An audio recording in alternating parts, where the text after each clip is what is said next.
Bonjour à tous. Alors 10 ans après sa sortie et puis après 6 ans d'absence en France, le Trafomatic Edone est de retour dans notre pays. Alors à l'époque où je vous le proposais, la chaîne YouTube n'existait pas. Elle est là maintenant et il est donc l'objet de notre vidéo d'aujourd'hui.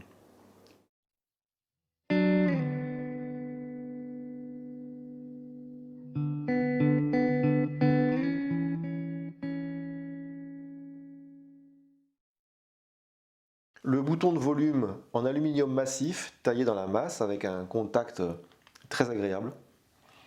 Le sélecteur d'impédance 3 positions, 30, 100, 300 ohms et la sortie préampli. Au centre, la sortie jack 635 classique et à sa droite, la petite diode rouge de rappel de la mise sous tension. Alors le Edone est un ampli 100% tube, équipé en étage driver, étage d'entrée en fait, préampli, d'un EZ80. Et les tubes de puissance qui sont devant, les plus petits, sont des 6S45P.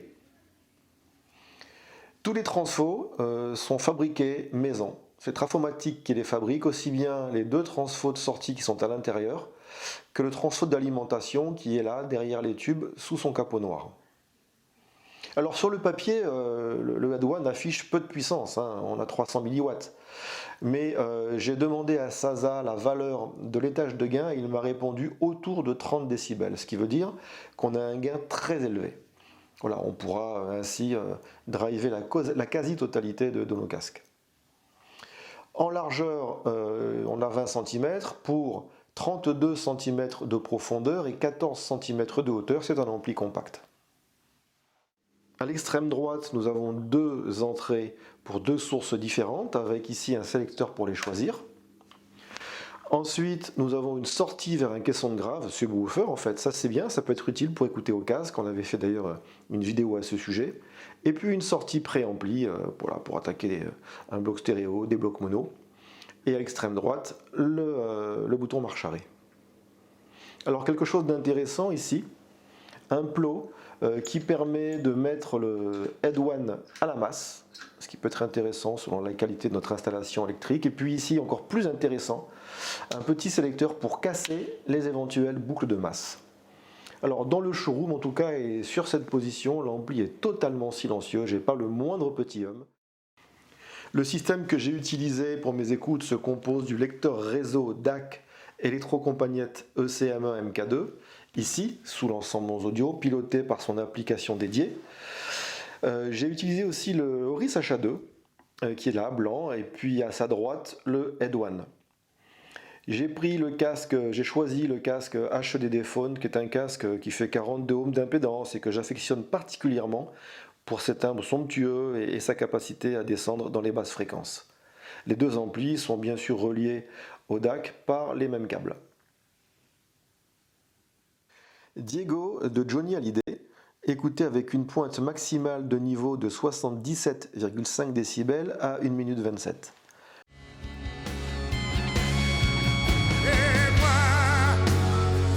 Moi qui danse ma vie, qui chante et qui rit, je pense à lui. Diego, libre dans sa tête, oui derrière sa fenêtre, s'endort peut-être. Alors sur le timbre de la voix et même sur ses fortés, sur les plus infimes nuances aussi des cymbales, j'ai du mal à différencier les deux amplis. J'ai la même ambiance du lieu de la captation, j'ai juste un harmonica un peu plus mat, un peu moins chatoyant avec le Edone. Alors certainement dû d'ailleurs au fait que sa réponse dans l'aigu me semble un peu moins étendue que celle du HA2. La dynamique de la voix rageuse de Johnny Hallyday me semble identique et j'ai par contre un peu plus d'ouverture sur l'ensemble avec le Edone. La suite symphonique Scheherazade, écrite par le compositeur russe Nikolaï Rimsky-Korsakov en novembre 1888 et dirigée ici par Léopold Stokowski.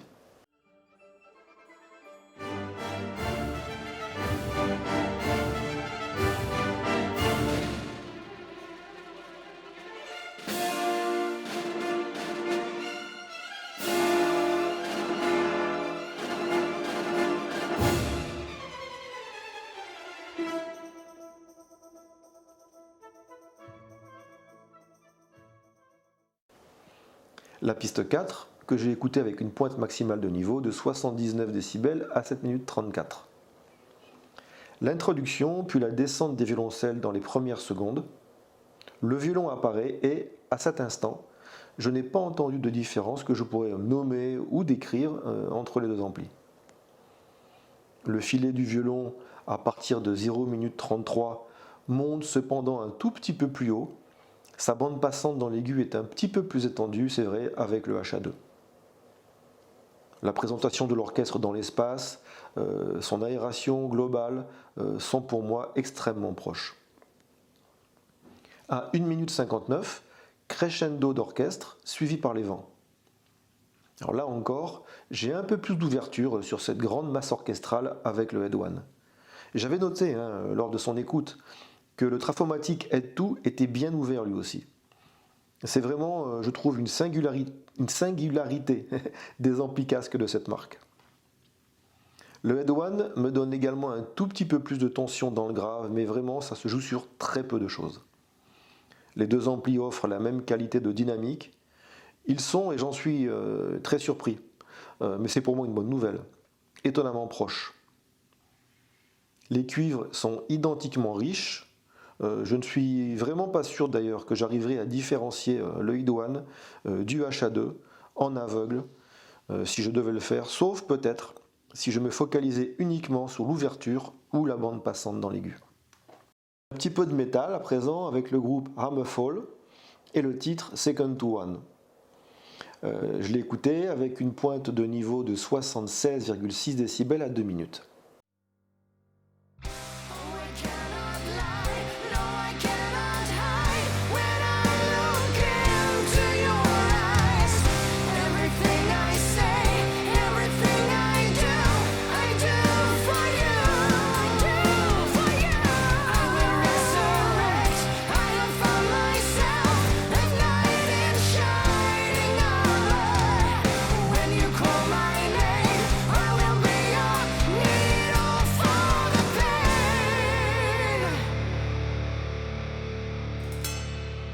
My second to one. Sur cet enregistrement, la voix du chanteur me semble un tout petit peu plus transparente et présente avec le Head One. J'entends une meilleure perception du velouté de la voix de la chanteuse, mais c'est très subtil, vous savez.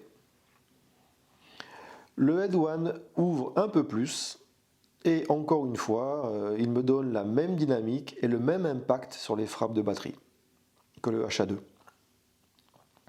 Le solo de guitare à 2 minutes 05 se détache mieux par contre de l'ensemble avec le HA2.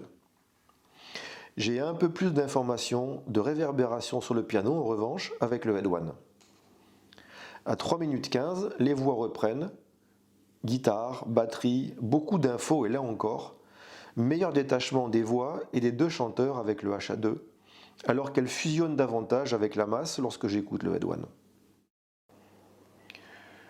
Bon, alors il a fait ses preuves, il a eu le temps de les faire, cet ampli, pendant toutes ces années.